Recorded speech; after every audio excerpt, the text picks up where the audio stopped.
Hello friends, good morning, happy करवा चौथ। और आज है करवा चौथ का दिन।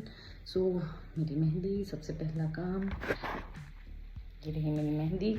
और सुबह सुबह का टाइम है, बज रहे हैं अभी फिलहाल 7:30। और अब मैं नहा धो चुकी हूँ, घर का काम भी ऑलमोस्ट सारा कंप्लीट हो गया है। खाना जी को नहला के फटाफट में रोकते हैं घर के लिए। मैं जा रही हूँ अपने ससुराल, जहाँ पे हम करवा चौथ सेलिब्रेट करते हैं। तो मैं इस ब्लॉग में शेयर करूँगी कि आपको किस किस तरीके से हम करवा चौथ मनाते हैं, कहानी वगैरह पढ़ते हैं, बायना वगैरह पूछते हैं। तो stay tuned, bye. Hello friends, तो यहाँ पे मैंने सफाई वफाई करने के बाद में, नहाने धोने के बाद में कान्हा जी को नहलाया धुलाया था। आज त्यौहार था और घर भी जाना था, तो उनको थोड़ा अच्छे से मैं नहला धुला के तैयार कर रही थी।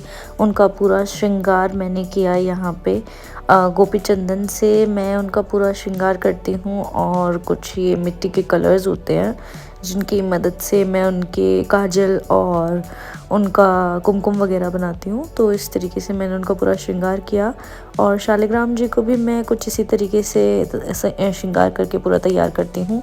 मुझे थोड़ा सा उनका सामान भी पैक करना था क्योंकि घर जा रही थी, तो वो भी किया। और ये थोड़ा टाइम लैप्स में है, तो ये सारा मैंने किया। उसके बाद में पूजा वगैरह भी करनी थी, तो मंदिर साफ़ किया क्योंकि फिर हम लोग अगले दिन आते, तो इसलिए पूरे घर की सफाई करके जाना था। क्योंकि मैं कितना भी कर लूँ फिर भी थोड़ी सी डस्टिंग हो ही जाती है, डस्ट वगैरह आ जाती है, तो मुझे डेली डस्टिंग करनी पड़ती है। उसके लिए मैं सोचती थी कि पहले अपना करा के उस तरीके से जाऊँ मैं। और यहाँ पे मैं पूजा कर रही थी, और ये जो बेड पे सारा सामान रखा हुआ है, ये मुझे घर लेके जाना था। इसमें से कुछ सामान था जो छोड़ के जाना था, बाकी सारा घर लेके जाना था, तो मैंने सब पहले रख दिया था। और यहाँ मैं घर पहुँच गई थी। मैं रूम में थी, बाहर कुछ लोग बैठे हुए थे, थोड़ा धीरे बोल रही थी मैं। और चलिए मैं दिखाती हूँ कि मैंने क्या क्या प्रिपरेशन की थी ये बायने के लिए। नहीं, ये मेरा चूड़ा था जो मैंने उस दिन पहना था। तो ये वो चूड़ा है, ये मैंने अमेज़ॉन से लिया था। और ये मम्मी की साड़ी है जो मैंने प्रिपेयर की थी। मम्मी और जो ताई जी हैं उनको मैं हर साल साड़ी देती हूँ, और साथ में कुछ श्रृंगार की चीज़ें होती है। तो ये ताई जी की साड़ी है, वो मेरी साड़ी थी। और ये कथा सुनने के लिए मैं हर साल अपना शादी का लहंगा पहनती हूँ, तो ये मेरा शादी का लहंगा है। लॉग इन करने की कोशिश की बट नहीं हो पाया, तो छुट्टी ले ली। चलो अब मैं तैयार होकर दिखाती हूँ। यहाँ मैं थोड़ी सी स्नैपचैट और वो बना रही थी, तो ये मेरा सिंदूर था। मैं सूखा ही लगाती हूँ करवा चौथ वाले दिन। और यहाँ तैयार होके हम लोग सब ने, ताई जी, मम्मी, मेरी जेठानी है दोनों, और मैंने कहानी सुनी थी दिन में। फिर यूजुअली हमारे यहाँ पे कहानी सुनने के बाद चाय वगैरह पी लेते हैं, बट मैं निर्जला ही रहती हूँ। तो यहाँ मैं थोड़ा सा अपना बूमरैंग बनाते हुए, थोड़ा फ़ोटो शूट करते हुए, और थोड़ा सा टाइम पास करते हुए बेसिकली, क्योंकि कहानी सुनने के बाद में दिन थोड़ा सा लंबा लगने लग जाता है जब आप कुछ खाते पीते नहीं हो, जब आप पूरी तरह से भूखे प्यासे रहते हो। तो शाम को 5 बजे के करीब हमारे यहाँ पे बायना पूजता है, तो कुछ इस तरीके से ये बायना पूजा जाता है।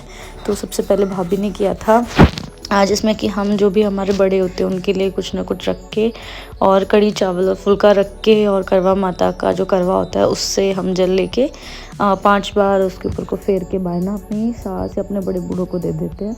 और यहाँ पे ये काम कर रहे थे, और ये इतना बुरी तरह से काम में घुसे हुए थे कि ये भी नहीं देख रहे थे कि मैंने इनकी वीडियो यहाँ पे कैप्चर कर ली थी।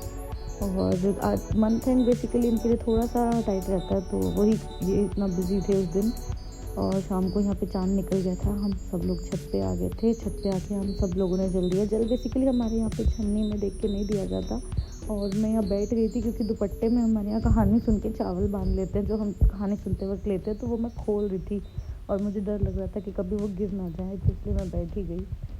और मैंने फिर उसकी जो गांठ है बड़े आराम से खोली, क्योंकि मुझे डर लग रहा था। एक तो दुपट्टा इतना मैशी था कि ऐसा लग रहा चावल इसमें से ना निकल जाए, और दूसरा जब गांठ खोल रहे थे तो थोड़े से चावल होते वो गिर जाते, तो ऐसा लगता है। तो इसलिए मैंने यहाँ पे बैठ के खोला। फिर मैं यहाँ ये जल रही थी, और जिस करवे को हम रखते हैं उसी के जल को हम थोड़ा थोड़ा करके चंद्रमा को अर्घ देते हैं। इस तरीके से ये व्रत का पालन होता है हमारे यहाँ पे। बेसिकली अब तो सभी लोग वो छन्नी वाला रिचुअल करने लग गए हैं, बट सबसे मेन जो होता है वो इसी तरीके से हम, और इस तरीके से अर्घ देके हमने अपना व्रत पूरा किया यहाँ पे। चलिए मैं आपसे मिलती हूँ अगले ब्लॉग में। Bye bye.